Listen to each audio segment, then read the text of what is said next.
Bonjour à toutes et à tous. Je crée une petite vidéo car le temps est venu. Il faut agir. Chacun son petit niveau pour commencer, mais nos seules limites sont dans nos têtes. Comme convenu, cela m'a pris un peu de temps, mais je veux tenir parole. Ainsi, je commence par remercier ici toutes les personnes qui ont contribué au sondage et voici un petit condensé des réponses. Par la suite, j'apporterai des pistes de réflexion car il est grand temps que les choses changent. Pour changer les résultats dans nos vies, il est essentiel de changer nos pensées qui sont limitatrices. J'ai pu personnellement expérimenter cela dans ma vie et je suis persuadé que cela représente la base fondatrice du changement.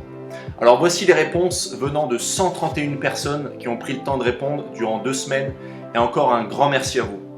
Je vais aborder les 2 questions et si cela vous intéresse un peu plus, faites une pause lors de la vidéo pour voir un peu plus en détail les réponses. Alors la première question que j'avais posée dans le sondage, c'était quel est selon vous le plus grand problème ou la plus grande frustration que vous avez actuellement? J'ai voulu me focaliser sur les 4 premières grandes rubriques. La première, c'était lié à l'argent, donc le rôle de l'argent dans nos vies. On va parler bien évidemment du capitalisme. Par la suite, il était question de l'asservissement par la société, le rôle des médias. Troisième catégorie, c'était la politique. Alors, ce qui était assez indéniable, c'est qu'on parlait même plus de démocratie. On parlait souvent de plutocratie ou d'oligarchie. Si c'est 2 concepts que vous avez jamais vus, je vous invite peut-être à approfondir ces 2 mots-là. Alors pour faire simple, pour ceux qui n'ont jamais entendu ça, la plutocratie, c'est un régime politique où les riches sont au pouvoir. On va parler aussi des fois de régime oligarchique. Ça a pour particularité de sélectionner les décideurs sur le seul critère de leur richesse. Aujourd'hui, ce concept s'élargit un peu plus. On utilise ce terme pour dénoncer les dérives des démocraties, entre guillemets, ou les lobbies, donc on va parler d'entreprises multinationales qui influent fortement sur les textes des lois. Et la 4e, personnellement, c'est celle qui m'a touché le plus. La notion qui revenait, c'était l'isolement. Que ce soit peut-être certaines personnes qui étaient sondées ou qui voyaient ça dans leur entourage. Alors l'isolement était entraîné par de nombreuses origines. Ça pouvait être l'indifférence, ça pouvait être l'hypocrisie, le racisme, les inégalités, l'injustice. La liste, elle était quand même assez longue. La 2e question, c'était que risquez-vous si vous n'arrivez pas à résoudre ce problème, cité précédemment. Alors là, on avait un très grand nombre de catégories. Encore une fois, je me focalise sur les 4 premières. La première, c'était les visions négatives, la perte d'espoir, la résignation, qui bien évidemment entraînait un renoncement à faire quoi que ce soit. Alors, je me doute bien quand on écoute ces listes de choses qui sont énumérées, le tableau il est assez sombre. Malheureusement, c'est des choses qu'on ressent de plus en plus chez certaines personnes. La résignation. Donc il y a des choses sur lesquelles on peut mettre en place un changement. La 2e catégorie, c'était la perte d'emploi. Donc il y a un stress qui est mis en place vis-à-vis de ça, la pauvreté, le manque d'argent, ne pas pouvoir réaliser ses rêves. La 3e catégorie, c'était être esclave de son métier. Vous allez devoir travailler après plus de 60 ans. Ça, c'est donc tout ce qui était lié au monde professionnel. Et la 4e catégorie, c'était lié à la peur, à l'échec, au regret qu'on pouvait avoir dans nos vies.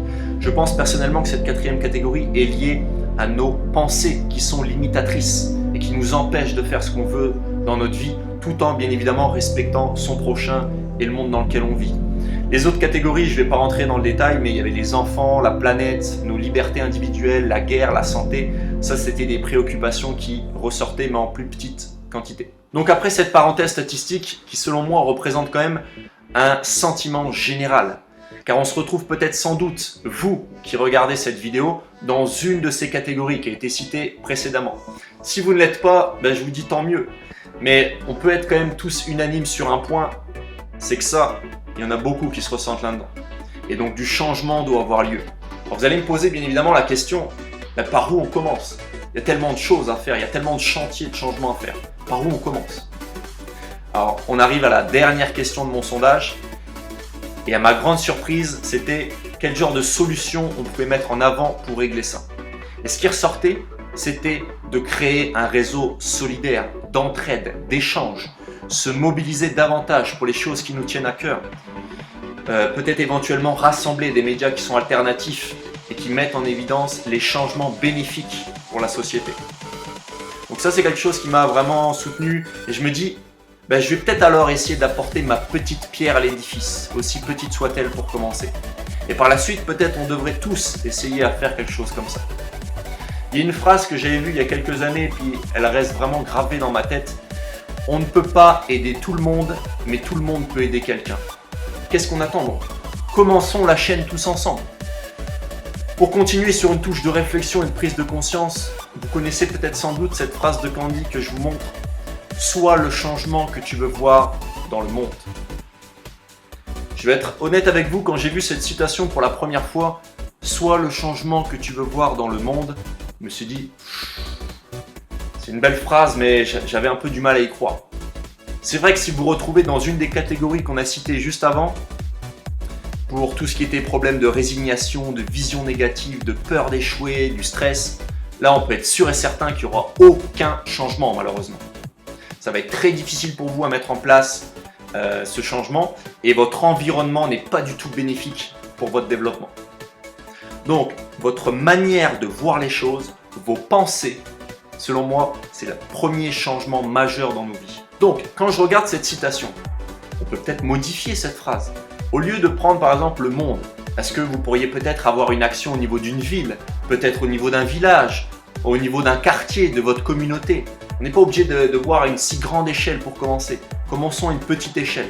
Et s'il y a quelque chose qui vous dérange peut-être dans votre entourage, dans votre communauté, est-ce qu'il y a un changement qui est possible et que vous pouvez mettre en place des actions concrètes, envisageables? C'est pas être présomptueux de dire, de définir le changement et d'être dans ce changement. Mais il faut penser à cela. Est-ce qu'on peut améliorer les choses? Ça me paraît très très important. Alors si vous voulez des idées de changement ou des pistes plus concrètes de réflexion, n'hésitez pas à me le dire sous la vidéo. Je me ferai un plaisir de créer une nouvelle vidéo là-dessus sur la chaîne en faisant des liens avec ce que j'applique dans ma vie et qui peut-être peut marcher pour vous. Alors là, effectivement, il y a une notion qui va me venir et vous, peut-être vous-même, vous pensez à celle-ci. Il y a des gens qui me disaient j'ai pas assez d'énergie, je manque de motivation pour changer. Et je vous l'accorde, ça c'est une notion très importante. Notre motivation au quotidien, selon moi, dépend bien souvent de notre façon de penser. Peu importe qui nous sommes, ce que nous avons fait et ce que nous faisons dans la vie, c'est notre façon de voir le monde qui détermine si on est motivé ou pas. Des fois je me dis de temps en temps, dans 20 ans, ce serait pas dommage que je sois plus déçu par les choses que je n'ai pas faites que par les choses que j'ai faites. Alors il faut sortir des sentiers battus. Je vais être honnête avec vous, le fait de créer cette première vidéo, me mettre face à la caméra et de mettre cette vidéo sur YouTube, je suis pas forcément des plus à l'aise. Je sors de ma zone de confort et j'aurais pu me dispenser de faire ça. Mais je me dis les choses doivent changer. Et peut-être qu'ensemble, ce changement sera plus facile à mettre en place. Alors mettez les voiles, explorez, vivez de nouvelles expériences. Il y a une autre personne, je ne sais pas si vous la connaissez, Les Brown, qui disait « Trop d'entre nous ne vivent pas leurs rêves ». Est-ce que vous avez une petite idée pourquoi? Trop d'entre nous ne vivent pas leurs rêves car nous vivons nos peurs. Encore une fois, nos pensées limitatrices, nous vivons nos peurs. Il s'agit donc de faire des efforts. Je ne dis pas que c'est facile, mais petit à petit, si tu persévères chaque jour, c'est ainsi que se produira le changement. Alors je tenais à vous dire à tous, merci d'avoir pris le temps de regarder cette vidéo. Et si cela vous a plu, n'hésitez pas à mettre un commentaire sous la vidéo, mettez un gros like et également un partage si ça peut éveiller des personnes dans votre entourage. Je finirai cette vidéo par une citation de l'abbé Pierre. Il ne faut pas attendre d'être parfait pour commencer quelque chose de bien. Ciao ciao tout le monde!